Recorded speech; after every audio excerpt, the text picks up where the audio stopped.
going on YouTube? It's your boy ThatSingerReactions coming to y'all. This is a special request from my best friend. This is Colby Covington versus Jorge Masvidal. This is the UFC fighter documentary, The Many Faces of Colby Covington, 2021. All right, I'm going to give it a shot. I'm going to give it a chance. You know what I'm saying? I don't really like this guy. Okay, but I don't know, like, I'm hearing that this is a gimmick and whatnot, but as I said before, you can't gimmick racism. You can't gimmick that, so I don't know what's going to, make me not like the guy, but we're going to find out what this is about. So don't forget, my Patreon is in the description, where you get exclusive access, early content, and special requests. You can do PayPal, CashApp, any of that is cool. And also, your boy has a P.O Box, so feel free to send me whatever you want to send me. And also, I partnered with DIYLJ, which is F Customs. They customize jerseys, hoodies, you know what I'm saying? It is cold out there, so you might want to get you a hoodie and put it over the jersey, you know what I'm saying? Do it like that. You can customize it any way you want. Ships worldwide. Just make sure you use my coupon code, ThatSingerReactions. You'll get 10% off. Yes, now let's jump into this. Because this is a million minutes long. Now, Masvidal is one of my favorites, still, like, fighters. He kind of fallen off a little bit. Ain't been fighting as much, but... Brazil, you're a dog! All you filthy animals suck! I got one thing to say! This is the moment that saved Colby Covington's career. That's him 4 years before that, completely broke and inspecting price tags at Whole Foods. $6 a thing? What is that? That's $6 a thing. And this is him today. Greetings, nerds and virgins. America's champ is back. So what happened to him? Back in 2011, Colby is fresh off a dominant stay at Oregon State University in D1 wrestling. I always had Olympic aspirations to be an Olympic champion in wrestling, but I was getting in a lot of street fights in high school, and my mom pulled me, ripped me in the side, gave me some spankings with the wooden spoon, and she was like, if you want to fight, go get paid to fight. He graduates in sociology, which, for the record, is a science of social interactions and its consequences on human behavior. And then as soon as I got done with college, I decided to go into MMA full-time. He receives a phone call from one of the best mixed martial arts gyms in the world, American Top Team. They flew me down, got me a house, put me on a stipend for food every week. And he joins the gym and meets the man that would later be known as the one and only Street Jesus, Jorge Masvidal. I always call him George. I knew it was Jorge, but I don't know why I got him Jorge Masvidal.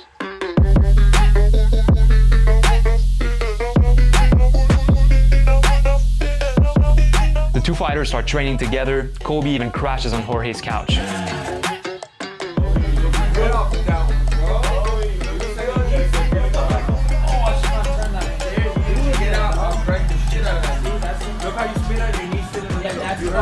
Their friendship develops as they push each other to become better fighters. What we have here is a debate between two great, complete different minds. I got one opinion, Colby has his.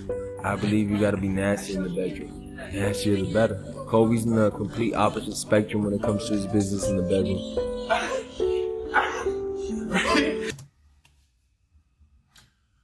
What's happening here? I thought at first he was talking in different terms. Their friendship develops as they push each other to become better fighters. What we have here is a debate between two great, complete different minds. I got one opinion, Colby has his. I believe you gotta be nasty in the bedroom. Nastier the better. Colby's in the complete opposite spectrum when it comes to his business in the bedroom. The legs is up here. Hold on. You can do it, I can do it. No, do it again. Come on, you can do it. I don't know why I'm so competitive. I should have gave it from jump number 2. And there was clearly no way I'd be able to do it. No. Your legs are shot. I'm gonna jerk off, I'll be lighter, and then I can do it. You jerked off once today. How many times did you jerk off in a day? Use Colby. Still sleep. They become part of each other's team, so Colby helps Masvidal cut weight before his... That's like, yeah. I love that they were close like that. Fights.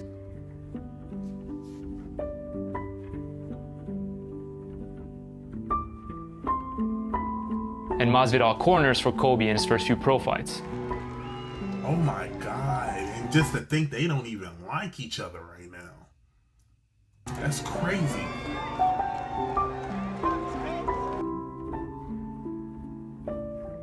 But that's my roommate, that's my best friend right there.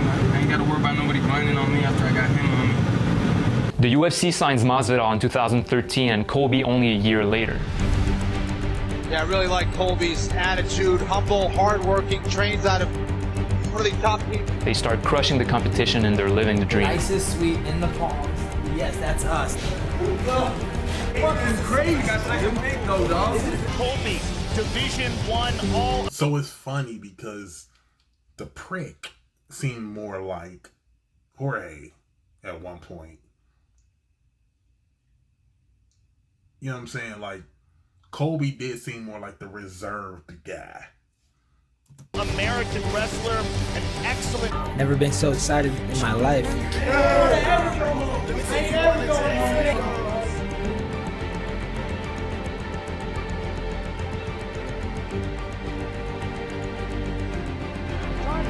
Constantly trying to advance the position. Wants to strike the review. And the clinch, but he eats a huge elbow there. And that's going to be right.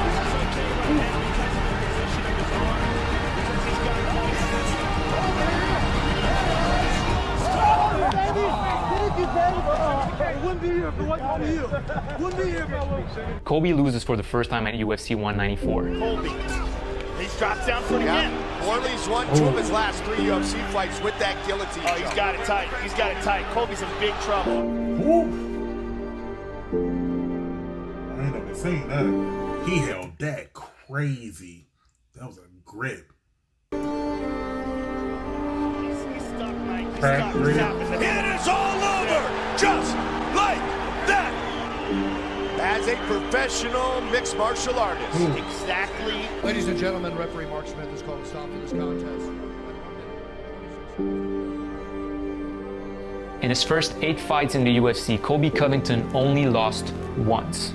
Yet right before his fight against Damian Maia in 2017, he heard some heartbreaking news. I've never told this story before, but 3 fights ago, before I fought the #2 guy in the world, this guy named Damian Maia in Brazil, they had told my manager, Dan Lambert, that they weren't going to re-sign me. They didn't like my style. They didn't like that I wasn't entertaining. They had him scheduled to be cut. Because the league considered him too boring. Oh. So what do you do when people think you're too boring? You create a style. We don't like you. You're not a character. None of the fans care about your fighting style. No one cares about your personality. So We're gonna cut you even if you win. And he's like, fuck. How did that make you feel at the time? it hurt, but that's what this business is, man. It's a ruthless business. And then he is in Brazil with Damian Maia. I knew I had to make a change. I had to do something that was going to get.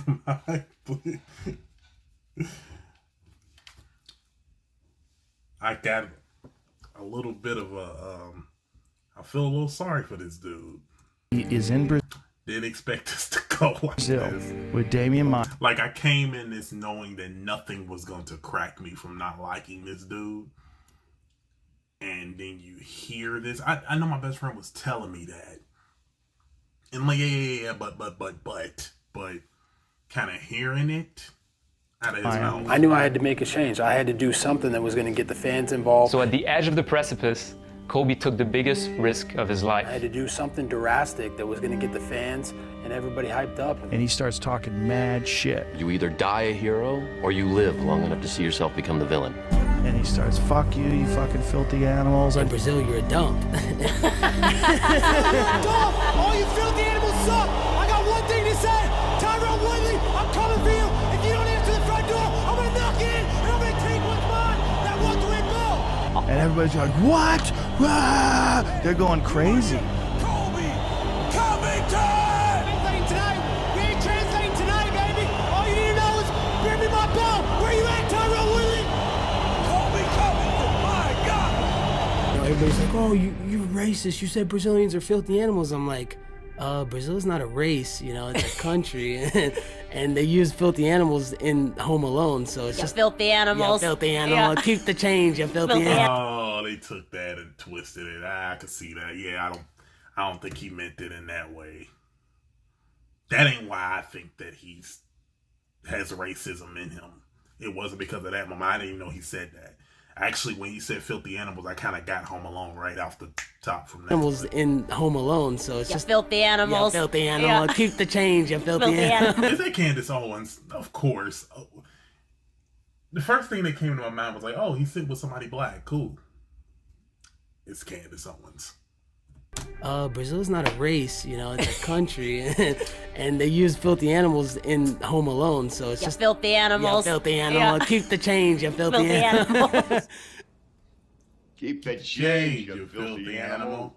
And then the next thing you know, the UFC's like, okay, what's next? Now, you might think that the UFC is terrible for operating this way, but the decision not to cut Colby Covington after he said what he said actually has very little to do with the league and a lot to do with us, the audience. Let's let Google Trends show you the power of being controversial.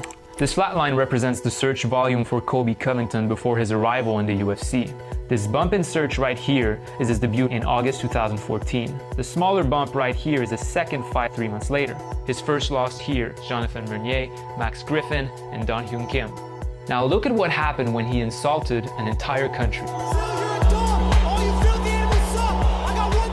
That promo goes so viral on the internet that the UFC's like, we have to keep him. So that's what saved my career, and that was the turning point in my career, and the rest has been history. That's crazy. And then, you know, he's like, okay, I got a character now. So naturally, he just kept on cranking it up.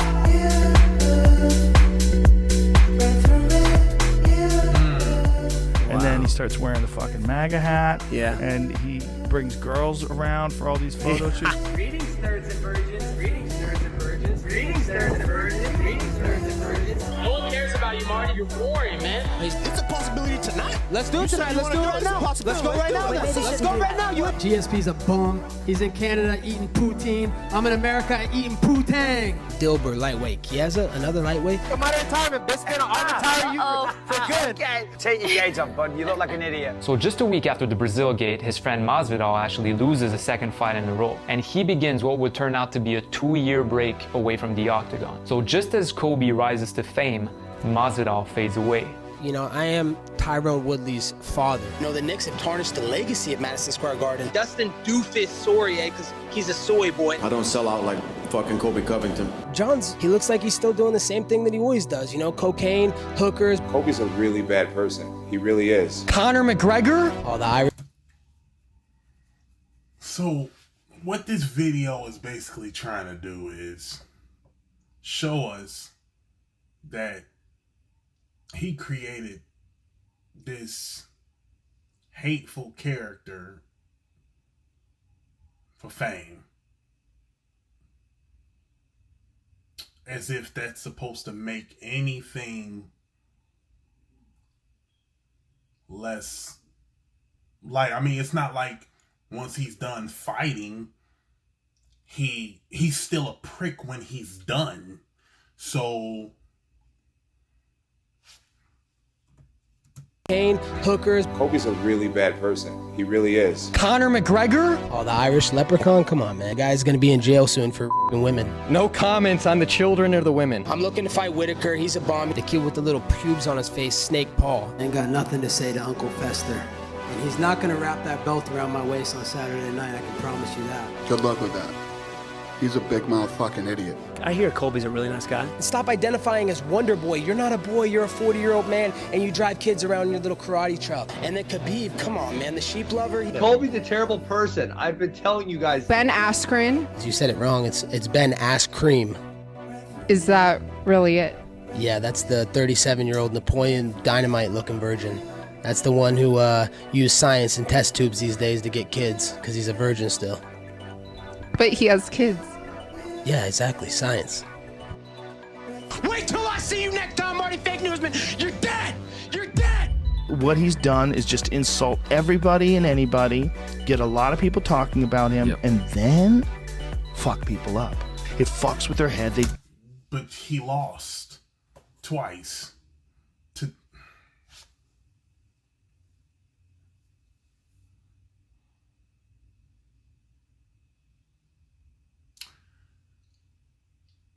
I don't care if it's to get people talking. Trump did that too. and it got him out of office. So, like I said this at the beginning of the video, you can't shield racism and hate just because you have a gimmick. If you created that right now in wrestling, a gimmick that goes around talking or spewing racist stuff out, they're not going to be in wrestling anymore. So, yeah, I do think the UFC is kind of trash for that. Because y'all so more worried about, I mean, I guess it's a business decision, so I get that part.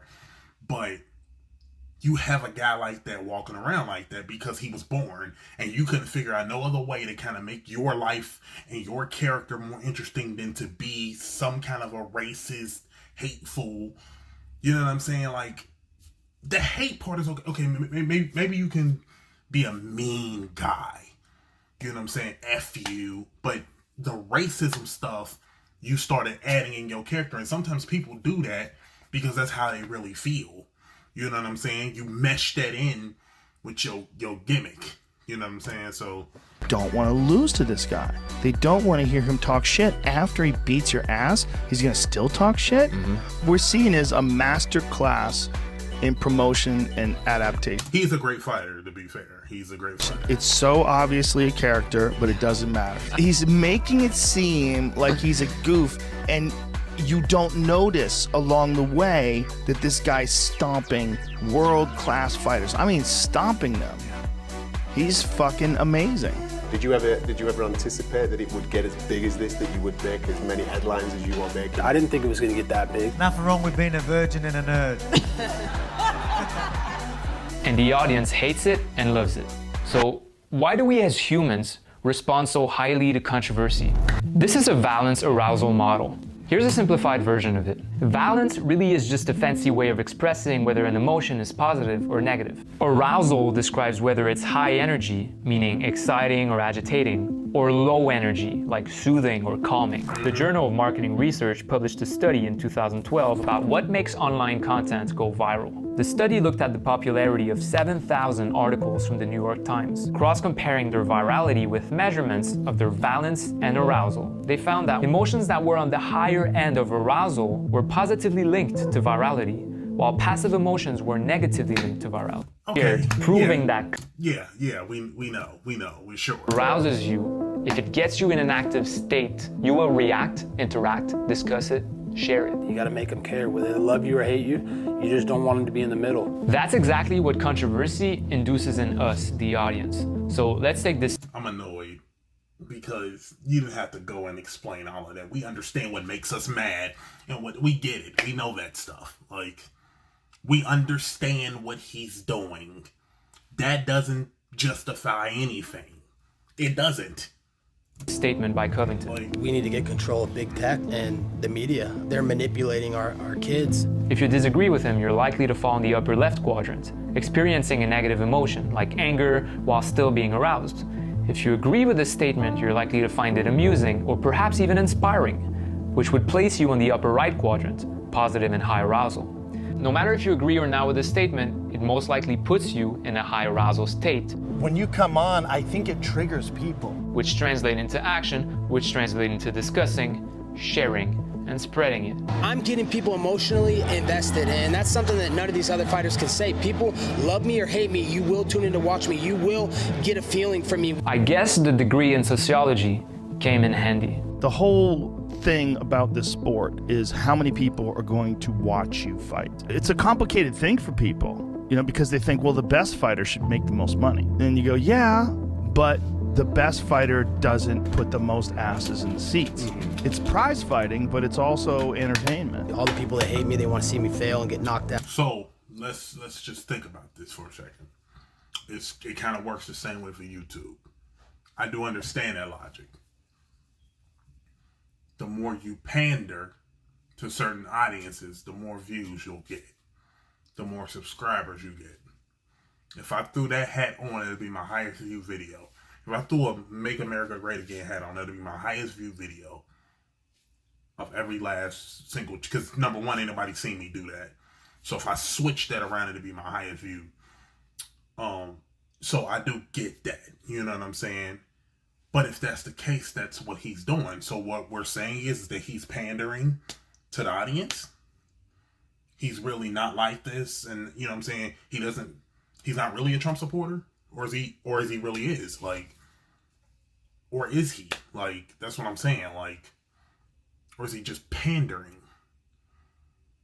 You know what I'm saying? Like, so if these people know that, why do you love him if you know that he's only doing that? He don't really care for real about this. He only following along with what Trump say and what certain people say, but that's not what he really thinks. And he hasn't shown off camera that he's like that. He's still in a gimmick. He's still in it. Like, all the people that love me, they want to see me get my hand raised and win. So if you're wondering how mainstream media paired with social media has been polarizing and dividing the country in the past few years,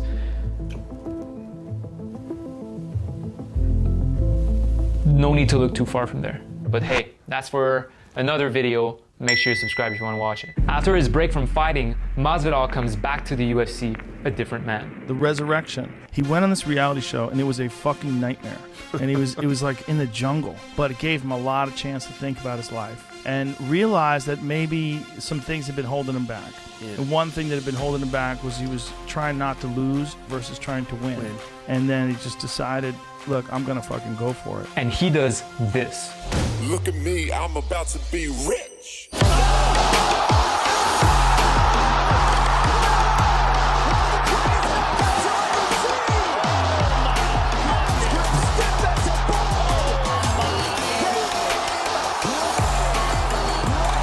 The flying knee turns Masvidal into an instant superstar. Has life changed already? Like, do you feel a difference? How so? Life changed dramatically, man. Catapulting him as a contender for the belt, and in doing so, placing him in direct competition with Colby. What's funny is him and I'm not judging nobody for what they believe in and stuff, but if you kind of think about it, him and Masvidal and Colby got the same views. They do. And Masvidal always been one of my favorite fighters still, you know, just as a fighter. I don't know much about him as a human, but they got some of the same views. And this is how Colby reacts. So I don't know what you make of... So yeah, I don't think that that's a gimmick of Colby Covington. We want to play some sound for you here that he delivered, and we want to get the reaction from Jorge Masvidal. All he cares about is himself. That's all Jorge is a guy that cares for himself. He doesn't care for others, and he doesn't care for anybody unless they can do something for him. And I'm not that guy. I'm not going to always just do stuff for you and then be taken for granted. So, you know, now I passed him up. I'm making more money than him. I'm banging harder chicks than him. I'm doing better in life, and he's just a jealous little bitch. That's from the Ariel Helwani show. Dang, he didn't even know. He like, ouch. Making more money than him. I'm banging harder chicks than him. I'm doing better in life, and he's just a jealous little bitch. That's from the Ariel Helwani show. We thought you guys were boys. I think you even put out a tweet in support of him post Askren fight, right? It is what it is, man. All these words, you know, they do have consequences to me, because this guy used to sleep in my couch. He used to eat off me because I was the ones with the sponsors. He was just still relatively an amateur, and I was helping this guy out. So it hurts that he would do that in a way just for a like on Facebook, you know? Covington fully turns on his former friend and teammate. This is going to tear the gym apart, right? He leaves American Top Team and becomes independent. Man, at the end of the day, he didn't feel safe in here, man. And then you get disloyal to your boy to become popular?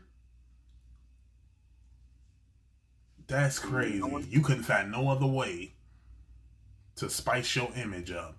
Why? Are you happy he's gone? Are you no longer affiliated with that team?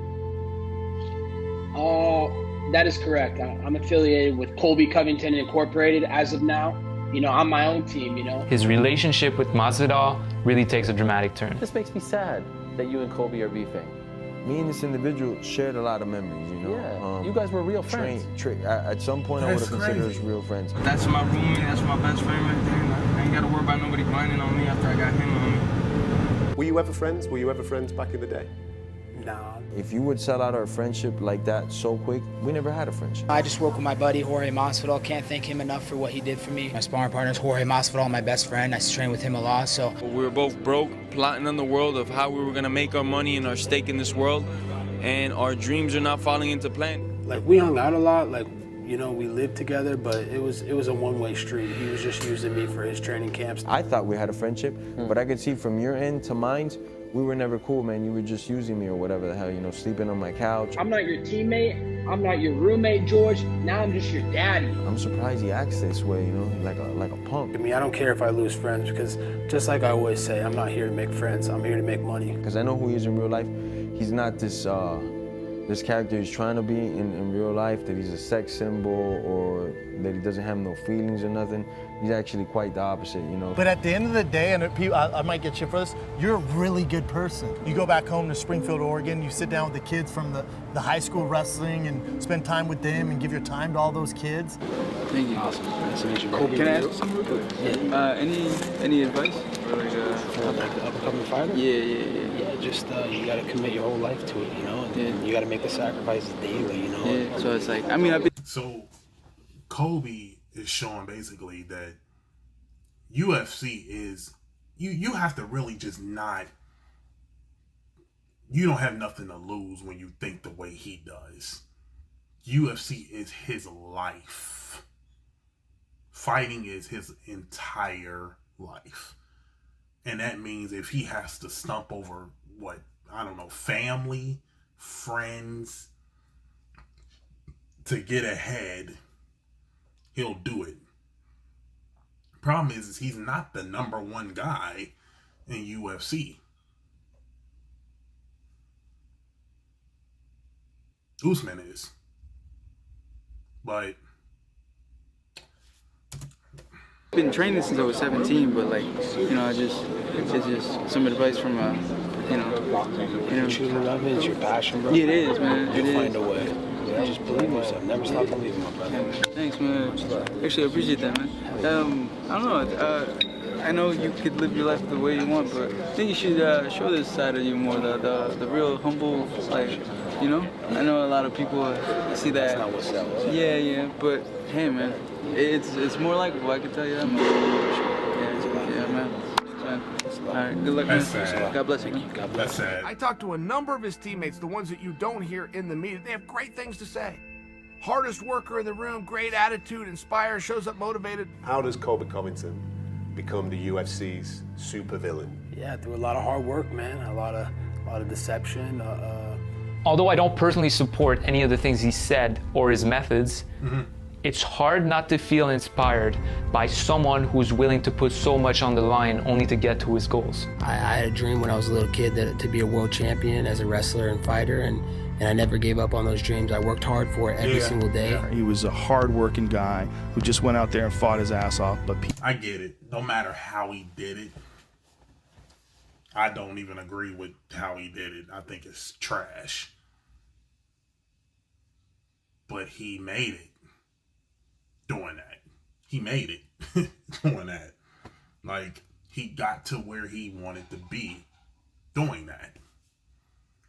You know what I'm saying? Fight for your goals. You know what I'm saying? And the stuff you want to do. I just wish that he could let people know that everybody don't have to do this. Clearly, he was just so boring in life that he couldn't come up with nothing else. So, turning his back on his friends and stuff like that, I don't know what to think about. People didn't give a shit, and so he turned heel. It was blood, sweat, and tears to get to this point in my career, and follow your dreams and your heart and what you believe in, you know? This is what I'm here to do, is to create my destiny and achieve everything I want to achieve in life. And to be honest, Brendan, I've lost a lot of friends, lost some sponsors, and do you feel like sometimes, like, I got no friends in this business, I got no friends in MMA? I'm not here to make friends, and I don't care about making friends, and I don't care what people think of me, Brett, because we realize in this world that everybody has opinions, and opinions are like buttholes. Most of the time they stink. What next for Colby Covington? Everybody knows who's next, you know. It's got to be journeyman Jorge Masvidal, a.k.a. Street Judas. The universe is going to correct that mistake via me. Our time will come. I'll dictate when. You feel like it needs to be settled in the cage?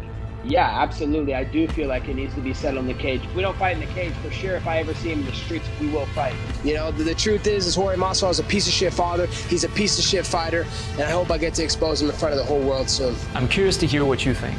Is it an act? Is he for real? Are you inspired? Are you disgusted? Either way, let me know what you think in the comments. I like this guy too. But whatever you do, think for yourself.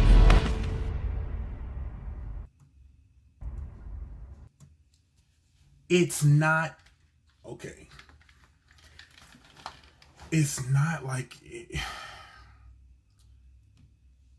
yeah, he reached to where he wanted to go. True enough. But my issue is when the dude just said, is it an act or is it real? It was an act. And it became real. I feel like he got himself so deep in there, now he can't separate the character from the real person. He can't do it. Like, you know what I'm saying? That's what I feel like. Like, you know what I'm saying? If you got kids that you talk to, that stuff is real. Like, if he really goes to a high school and talks to kids, and they see you act like that on TV, that's not an act. Because you have a real effect on these kids that you were talking to. You know what I'm saying? Like, you have a real effect on them. You can't teach them that kind of a, like, you know what I'm saying? So, like, I get it a little bit more on why he's the way he is and why fighting is everything to him. You know what I'm saying? He was a person. Masvidal seemed almost like he was Colby a little bit back then. You know, Colby wasn't the bedroom guy, the dude that got girls and none of that stuff. He wasn't that dude. Like, he was the complete opposite. So, yeah, I don't know. But, yeah, it was just kind of weird seeing that. Like I said, I don't really know what to think about him. I don't, it didn't make me like him more because I was already told this, but it didn't make me I didn't realize the way he turned on his friends and stuff like that, how he don't care about, you know, stuff for the UFC. These are the people, as Jake Paul would say, that's underpaying you. Why do you care so much about these people? You know what I'm saying? You're doing all this stuff, you know, to be loved for attention. Well, eventually you're going to get old and you ain't going to be there no more. And then you're going to be lonely and you're going to be bitter. He's heading for that road. Like, so, I don't know, man. But, yeah, thank y'all so much for watching. I can't wait for that fight. I can't wait to see them two fight. And didn't he lose to Usman twice and Dustin Poirier twice? I'm not tripping. I think he did.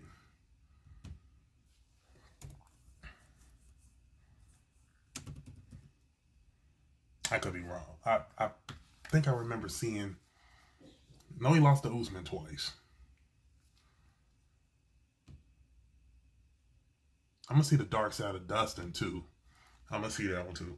Thank y'all so much for watching. Comment, like, subscribe, follow me on my social media platforms. Everything is in the description. Till next video. Peace.